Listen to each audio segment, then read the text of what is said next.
Very good morning to all of you. So in the last class we have completed a topic that is state of infrastructure in India, as well as we have started a topic that is health. So in this health we have studied what is the meaning of the health as well as the health infrastructure. So health infrastructure is made up of the three tier system, primary, secondary and tertiary. So we have completed the primary healthcare. Next one is secondary healthcare. So when the health condition of patient is not managed by the PHCs, means primary health cares, they are referred to the secondary or the tertiary sector.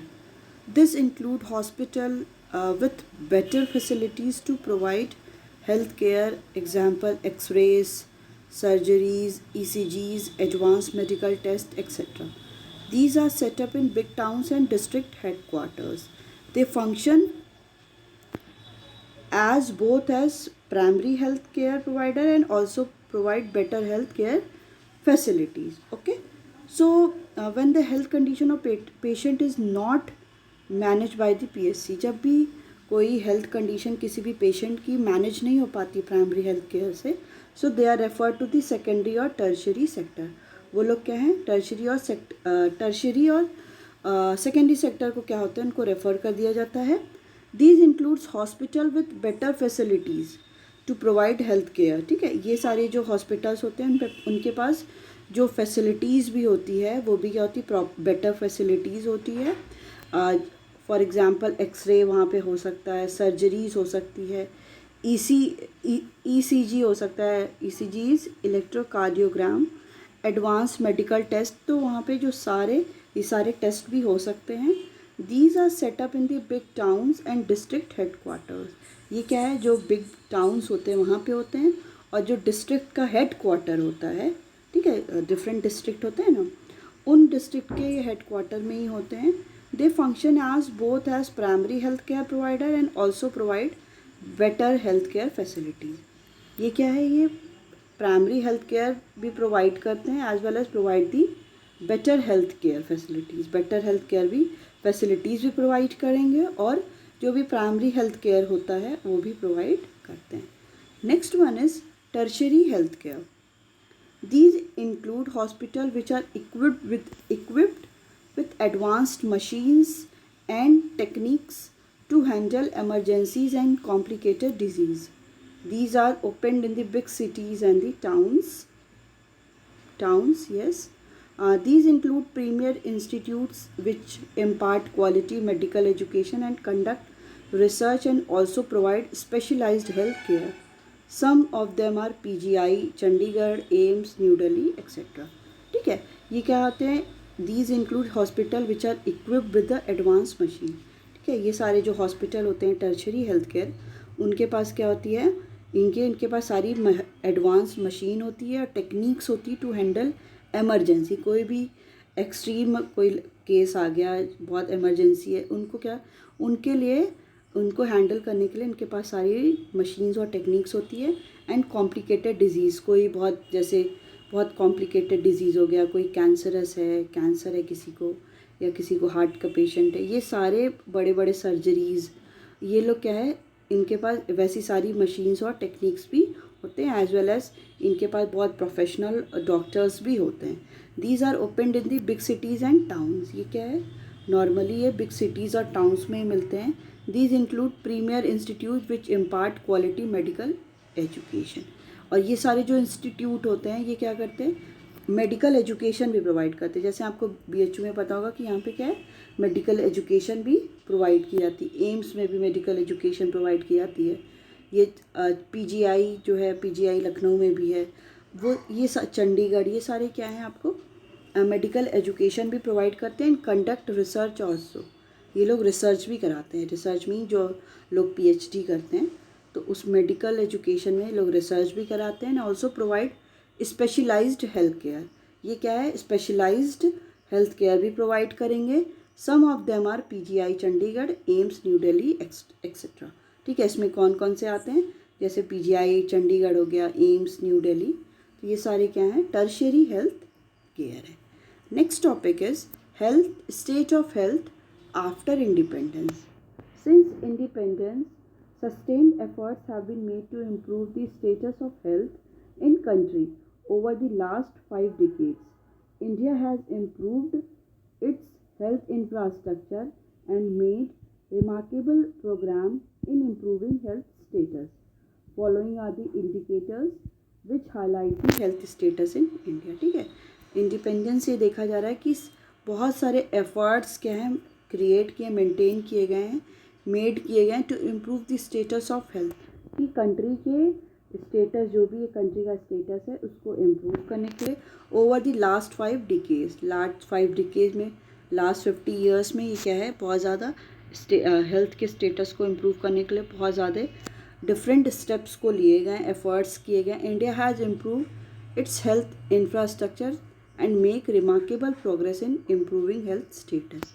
ठीक है, India ने क्या किया है, improve किया अपना health infrastructure and made remarkable progress in improving health status. और बहुत रिमार्केबल प्रोग्रेस हुआ है हेल्थ स्टेटस को इम्प्रूव करने के लिए. So following are the indicator which highlight the health status in India. ये सारे कुछ इंडिकेटर्स हैं जो क्या हाईलाइट करते हैं, highlight the health status in India, की जो हेल्थ का स्टेटस है इंडिया का.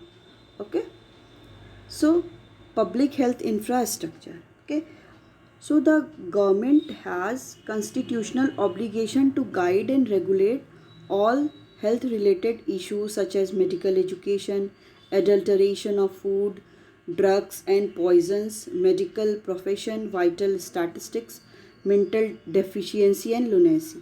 ठीक है, the union government evolves broad policies and plans through the Central Council of the Health and Family Welfare. It collects information and renders financial and technical assistance to state government, union territories and other bodies for the implementation of the important health program in the country. ठीक है, इसमें क्या है, public sector के health infrastructure आते हैं. तो the government has constitutional obligation.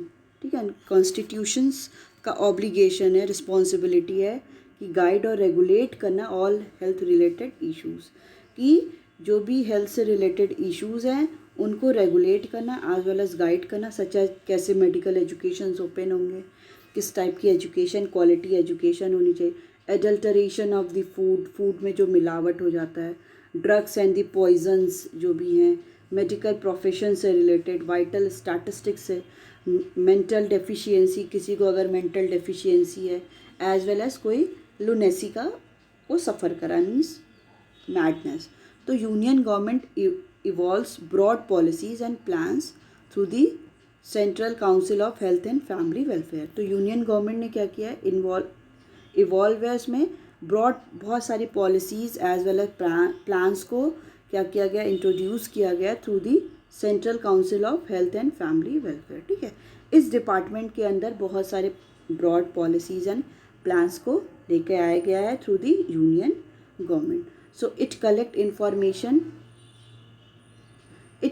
information and render financial and technical assistance to state government. ठीक है, ये क्या कलेक्ट करती है, इंफॉर्मेशन कलेक्ट करती है डिफरेंट एरिया से रिलेटेड, कि कैसी मेडिकल एजुकेशन है, कितना लोग डेवलप, कितने लोग डिजीज़ से सफ़र कर रहे हैं, कितने लोग क्योर्ड हो गए हैं. तो ये सारी इंफॉर्मेशन कलेक्ट करती है and render the financial and technical assistance, और financial as well as technical assistant provide करती है स्टेट गवर्नमेंट को भी. ठीक है, यूनियन गवर्नमेंट और जो सेंट्रल गवर्नमेंट है वो असिस्टेंस किसको प्रोवाइड करती है, स्टेट गवर्नमेंट को, यूनियन टेरिटरीज़ को, जितनी हमारी टेरिटरीज़ हैं उनको, एंड अदर बॉडीज़ जो डिफरेंट बॉडीज़ हैं for the implementation of the important health programme in the country, की जो डिफरेंट इम्पॉर्टेंट हेल्थ प्रोग्राम है कंट्री के, उनके इम्प्लीमेंटेशन के लिए. ठीक है, financial as well as different techniques भी क्या करती है, प्रोवाइड करती है. So it is the data which is given here, that is public health infrastructure in between the 1951 से 2015 में, कि 1951 में कैसी कंडीशन थी, 1981 में, 2000 और 2014-15 में. तो जब when we talk about the hospitals in 1951 it was just only the 2694. In 1981 it was 6805, and in the 2000 it became 15888, and 1415 it become 19653. अब बात होती है कि जो भी गवर्नमेंट हॉस्पिटल है उसमें कितने बेड्स मिल रहे हैं, ठीक है, पेशेंट के लिए बेड कितने हैं।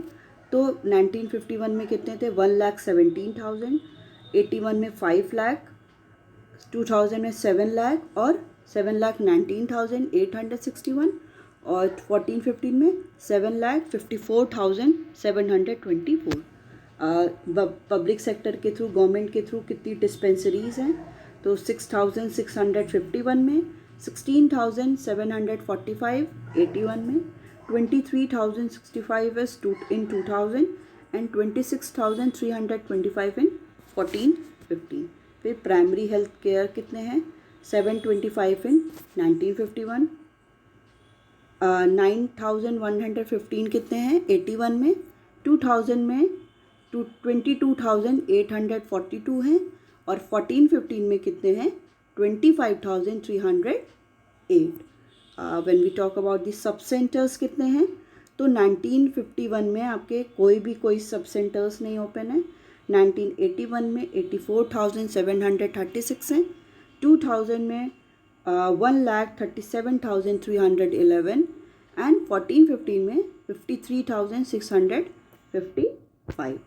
अब CHCs की बात करते हैं तो कितने हैं, 1951 में एक भी नहीं है, 1981 में 761 है, 2000 में 3,043 एंड 1415 में 5,396 हैं। Okay, so it is the table which showing the health infrastructure in India from 1951 to 2015 की हॉस्पिटल्स क्या थे 1951 में 2694 थे, और वही हम लोग जब देखते हैं 1415 तक ये कितने हो गए हैं आपके 19,000 हो गए हैं।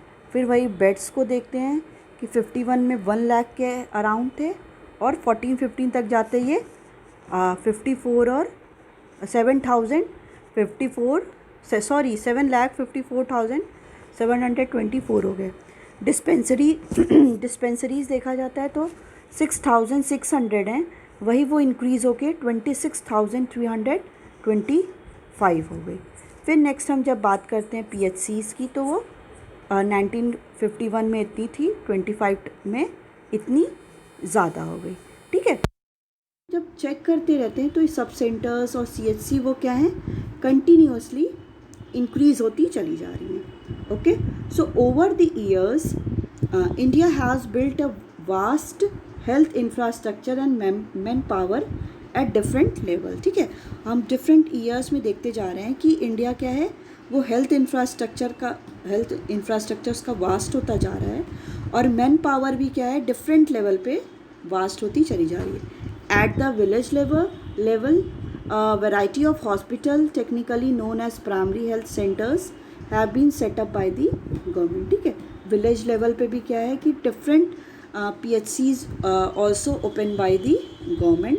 India also has a large number of hospital run by the voluntary agencies, ठीक है। इंडिया क्या है, लार्ज नंबर ऑफ हॉस्पिटल्स भी हैं जो डिफरेंट नंबर ऑफ एजेंसीज़ के थ्रू क्या हो रही है, रन हो रही है, एंड द प्राइवेट सेक्टर के थ्रू भी रन हो रही हैं। These hospitals are managed by the professional and paramedical professionals, ठीक है। ये क्या है, ये जो हॉस्पिटल्स हैं वो कौन मैनेज करता है, प्रोफेशनल, और जो पैरामेडिकल, जो मेडिसिन से रिलेटेड जितने भी प्रोफेशनल हैं वो क्या करते हैं, इसको मैनेज करते हैं। They trained in medical, pharmacy and nursing colleges. वो कहाँ पे उनको ट्रेंड है, वो मेडिसिन में, मेडिकल में, फार्मेसी में, फार्मा से, जो लोग भी फार्मा एम फार्मा करते हैं उस फार्मेसी से, as well as nursing colleges से। Since independence there has been a significant expansion in the physical provision of the health service, ठीक है। इंडिपेंडेंस से देखा जा रहा है कि इंडिया में क्या है, एक्सपेंशन, जो भी फिज़िकल प्रोविज़न है हेल्थ सर्विस का वो बहुत ज़्यादा एक्सपैंडेड फॉर्म में है, बहुत लोगों को प्रोवाइड हो रहा है। During 1951 to 2013 the number of government hospital and dispensaries increased from 9,300 to 44,000, and hospital beds are increased from 1.2 to 6.3 lakhs. की क्या है कि जो बेड्स हैं, नंबर ऑफ हॉस्पिटल डिस्पेंसरीज, वो क्या हो रही हैं, वो इंक्रीज़ होती चली जा रही हैं. Number of nursing personnel increase from 0.18 to 23.44 lakh. Nursing personnel means जो नर्सिंग में वर्कर्स हैं, जो काम कर रहे हैं वहाँ पे डिफरेंट उनके डिपार्टमेंट में, तो वो क्या है, वो भी इंक्रीज़ होते चले जा रहे हैं. जो आपका 0.18 से इंक्रीज़ हो गया 23.44 लाख. एंड एलोपैथिक डॉक्टर्स वो इंक्रीज़ हो रहे हैं 0.62 से 9.2 लाख. जो डॉक्टर्स भी हैं जो एलोपैथिक से रिलेटेड होते हैं, वो है क्या है, वो भी इंक्रीज़ होते चले जा रहे हैं. So number of primary health centres increase from 725 to 25,000. जो प्राइमरी हेल्थ सेंटर्स भी हैं वो भी क्या है, इंक्रीज़ होते जा रहे हैं बिटवीन 1981 एंड 2015. इन 1981 से 2015 के बीच में देखा जा रहा है कि नंबर ऑफ जो CHC है, जो डिफरेंट CHC हैं, वो भी क्या इंक्रीज़ हो रही हैं फ्रॉम 761 टू अराउंड 5400. ये भी कंटिन्यूसली क्या है, इंक्रीज़ होती चली जा रही है. The expansion of health infrastructure has resulted in the eradication of the smallpox, guinea, worms and the near eradication of polio and leprosy also. ठीक है, अब क्या हो रहा है कि अगर प्रॉपर हेल्थ इंफ्रास्ट्रक्चर मिल रही है तो जो डिफरेंट प्रॉब्लम्स हैं कि आपका जो चिकनगुनिया होता है वो, और स्मॉल पॉक्स है, पोलियो है, लेप्रोसी है, ये सब क्या है, day by day health infrastructure होने की वजह से ये सब इराडिकेट और रिमूव होते चले जा रहे हैं. सो it is about the public sector health infrastructure. Next one is private sector health infrastructure. So in recent times, while the public health sector has not been so successful in delivering the service, private sector has grown by leaps and bounds. Okay, जो recent time ये देखा जा रहा है जो public sector है वो बहुत ज़्यादा successful इतना नहीं हुआ है in delivering the services, कि बहुत सारी services को देने के लिए. private sector क्या has grown up by leap and jump bounce. ठीक है, ये क्या है, प्राइवेट सेक्टर क्या है, वो बहुत ज़्यादा ग्रोन किया है जंप करके, और डिफरेंट रेंज में क्या है, ये कंटिन्यूसली इंक्रीज होता चला जा रहा है. Okay,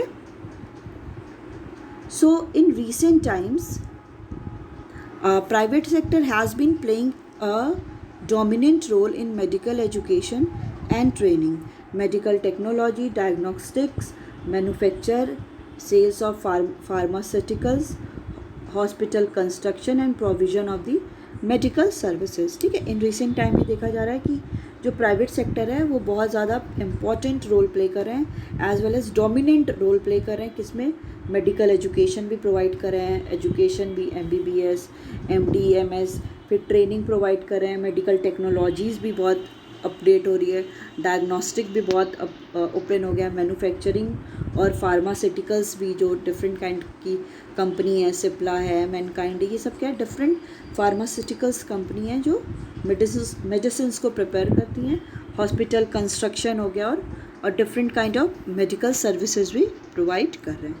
so more than 70% of the hospital in India are run by the private sector. मतलब 70% से ज़्यादा हॉस्पिटल क्या हैं, वो रन किसके थ्रू हो रहे हैं, प्राइवेट सेक्टर के थ्रू रन हो रहे हैं. They control near 2/5 of the beds available in the hospital. ठीक है, वो क्या, अगर 2/5 ऑफ द बेड्स को अवेलेबल इन द हॉस्पिटल, उसका पूरा वो कंट्रोल कर रहे हैं.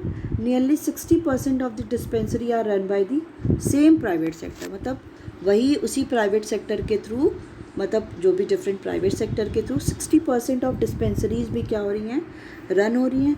This sector provide health care of 80% of the out patient and 46% of the in patient. ठीक है, ये जो सेक्टर है वो हेल्थ केयर सर्विस प्रोवाइड कर रहा है 80% ऑफ आउट पेशेंट, जो बाहर के पेशेंट है. मतलब जिस सिटी में है, जहाँ पे वो सेक्टर, जहाँ पे वो डिफरेंट हॉस्पिटल है, वहाँ से उसमें ऑलमोस्ट 80% पीपल क्या है, बाहर से आ रहे हैं. 46% अराउंड पेशेंट क्या है, वो इन पेशेंट है जहाँ पे वो है.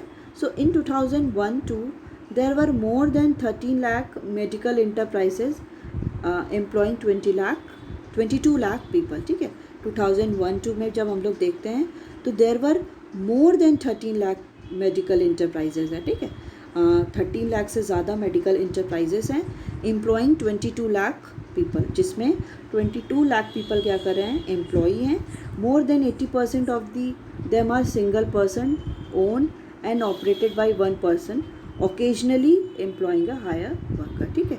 और जिसमें से 80% उसमें से क्या है, उनका खुद का सिंगल पर्सन ओन्ड है, मतलब उसके ओनर कौन है, जैसे सोल प्रोप्राइटरशिप होता है ना, वैसे ही क्या है, उसके ओनर क्या है, वो सिंगल ओनर है and operated by the one person, ठीक है। वो किसके थ्रू ऑपरेट हो रहे हैं, operate by the one person, ठीक है, वन पर्सन के थ्रू ऑपरेट हो रहे हैं। Occasionally employing a hire worker, बहुत ओकेजनली वो क्या करते हैं, हायर्ड वर्कर को एम्प्लॉय करते हैं। So the private sector in India has grown independently without any major regulation, ठीक है। जो प्राइवेट सेक्टर है इन इंडिया में वो क्या है, बहुत इंडिपेंडेंटली क्या है, ग्रो करता जा रहा है विदाउट एनी मेजर रेगुलेशन, बहुत ज़्यादा वो रूल्स एंड रेगुलेशंस को फॉलो नहीं कर रहा है।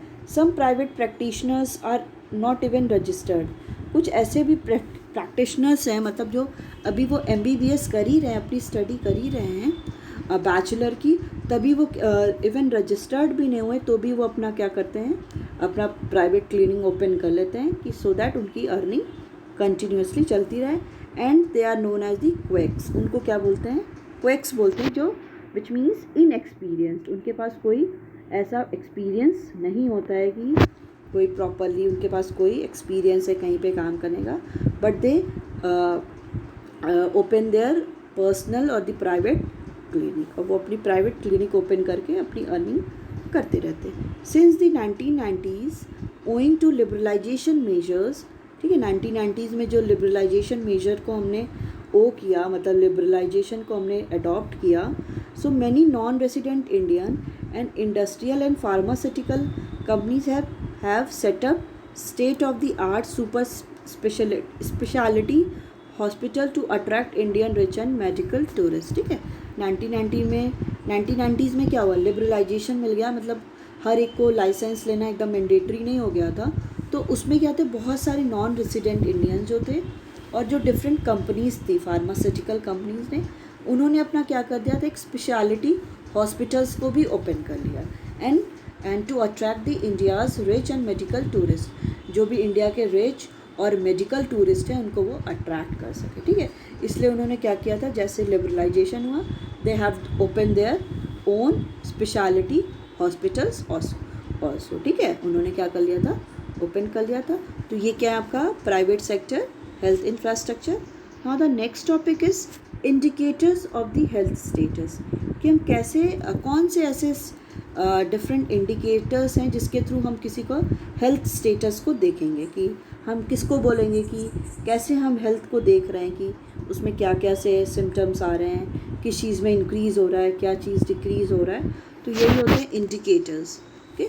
So the health status of a country can be assess through the indicators, ठीक है। जो भी किसी भी कंट्री का हेल्थ स्टेटस हमको देखना है तो हम कैसे असेस कर सकते हैं, थ्रू डिफरेंट इंडिकेटर्स के थ्रू हम इसको असेस कर सकते हैं, such as infant mortality rate, ठीक है, आपको पता है infant mortality rate, so again we will discuss. So क्या होता है, किसके थ्रू हम इंडिकेट करते हैं, infant mortality rate, maternal mortality rate, life expectancy, nutritional level, along with the incidence of communicable and non communicable diseases, some of the health indicators and India's position, और कुछ इसमें से जो हेल्थ इंडिकेटर्स और India's की positions के through भी हम जान लेते हैं कि इंडिया की हेल्थ स्टेटस कैसी है। So the health status of a country can be assess through the following indicators, ठीक है, फॉलोइंग इंडिकेटर्स के थ्रू हम लोग उसको देख सकते हैं। First one is fall in death rate, there is remarkable decline in death rate from 27.4% per thousand 1951 to 7% per thousand in 1516, ठीक है। अगर किसी भी कंट्री की जो डेथ रेट है वो क्या हो गई, मतलब डिक्लाइन कर गई, इसका मतलब क्या हुआ कि उस कंट्री में हेल्थ की कंडीशन ज़्यादा अच्छी होगी, क्योंकि जैसे हम लोग भी बोल रहे हैं ना कि कोरोना में अभी इंडिया की कंडीशन क्या है कि लोग ज़्यादा लोगों की डेथ नहीं हो रही है जिस हिसाब से हम अदर कंट्री के साथ कंपेयर कर रहे हैं। तो हम यहाँ पे क्या करें, फॉल इन डेथ रेट, मतलब अभी भी पहले से बेटर कंडीशन है, मतलब अदर कंट्री के कंपैरेटिवली। तो यहाँ पे अगर डेथ रेट किसी भी कंट्री की क्या हो रही है, फॉल कर रही है, which means it is the good indicator. तो हम लोग ने क्या देखा कि डिक्लाइन डेथ रेट है 27.4% पर थाउजेंड में 27.4% की डेथ हो रही है 1951 में, 51 से 51 में, 50 से 51 में। सो 15-16 में ये क्या हो गया है, 7% पर थाउजेंड में यहाँ बस 7% की ही डेथ हो रही है। तो इससे क्या हो रहा है कि there is declinement in the death rate, death rate में क्या हो रहा है, डिक्लाइनमेंट हो रहा है। Next one is decline in infant mortality rate. तो what is infant mortality rate? It refers to the death of the infant up to the 1 year of ago. जो भी एक बच्चा क्या है, 1 साल का है, उसके उन बच्चों की नंबर ऑफ डेथ की, कितने बच्चों, इन्फेंट बच्चों की, मतलब जो छोटे बच्चे हैं 1 ईयर के, उनमें कितनी डेथ हो रही है। तो ये क्या है, अगर ऐसा हो रहा है तो क्या किसी भी कंट्री के लिए अच्छी कंडीशन है? ये एकदम नहीं है कि अगर प्रॉपर उन लोगों को न्यूट्रिशन नहीं मिल रहा होगा। That's why they are more and more the death rate of the infant is increasing. So infant mortality rate has reduced from 146 infant per thousand in 1950 to 51 to 34 infant per thousand in 15-16। ठीक है, 146 infant की death हो रही थी, जैसे 1000 में 146 बच्चे की क्या हो रही थी, डेथ हो रही थी 1951 में। अब क्या है, अब हम लोग जब देखते हैं 15-16 में, तो 1000 में अब 34 बच्चों की डेथ हो रही है। तो मतलब ये भी रेट क्या हो गया है, डिक्लाइन किया है। मतलब ये क्या शो कर रहा है कि हेल्थ स्टेटस कंट्री की क्या है, बेटर है। Next one is rise in life expectancy. So expectancy of the life has increase from the 32.5 years in 1950 to 51 to 66.9 years in 2015। ठीक है, लाइफ एक्सपेक्टेंसी क्या होती है कि एक्सपेक्ट किसी भी इंडिविजुअल की, मेल और फीमेल की लाइफ कितना एक्सपेक्ट किया जा रहा है कि कितने दिन तक वो लिव करेंगे, मतलब उनकी लाइफ रहेगी। ठीक है, तो अगर हम लोग 50-51 में देख रहे हैं, ये कितना था आपका 32.5 था, मतलब इतने एज तक की लोगों की वो एज रहती थी और फिर वो डेथ हो जाती थी। 15 में हम लोग क्या देख रहे हैं, ये कितना हो गया है 66.9। ठीक है, ये इंक्रीज़ कर गया है फॉर दी मेल्स। मेल के लिए क्या है, ये रेट 51 में 32.5 थी, तो 15 में ये 66.9 हो गई है। Okay, and life expectancy has increase for the female are 31.7 1950-51 में टू 69.9 फॉर 2015 में। ऑलमोस्ट दोनों की क्या है, life expectancy for the male and female की ऑलमोस्ट क्या है, वो सेम ही है। Okay, so next topic is control of the communicable disease. जो भी कम्युनिकेबल डिजीज़ेज हैं, जो दूसरे के साथ कम्युनिकेट होके क्या होती हैं, स्प्रेड आउट होती हैं, उनमें कितना कंट्रोल है। So India has give high priority to the control the following communicable diseases. ठीक है, इंडिया क्या है, बहुत ज़्यादा प्रायोरिटी दिया है कि जो भी कम्युनिकेबल डिजीज़ेस हैं उनको वो कंट्रोल कर सके। Smallpox, the country got rid of smallpox in 1977।